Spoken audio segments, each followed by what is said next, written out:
Hello friends, welcome back to my channel. इस video में second day पर drawing की प्रैक्टिस कैसे करें वो बताया। Let's see. सबसे पहले हम स्क्वायर ड्रॉ करेंगे।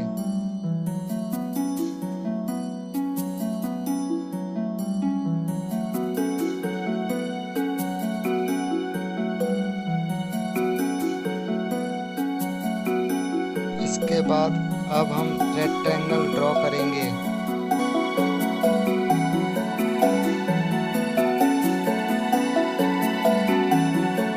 इसके बाद हम ट्रायंगल ड्रॉ करेंगे।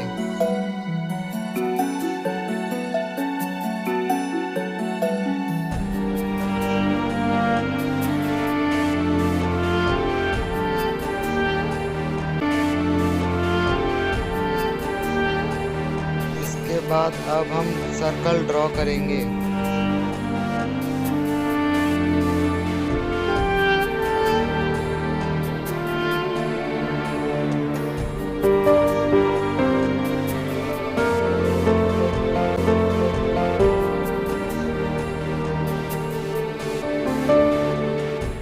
अब हम इन सब शेप का यूज करके एक हाउस ड्रॉ करेंगे।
अब हम स्क्वायर में शेडिंग करेंगे।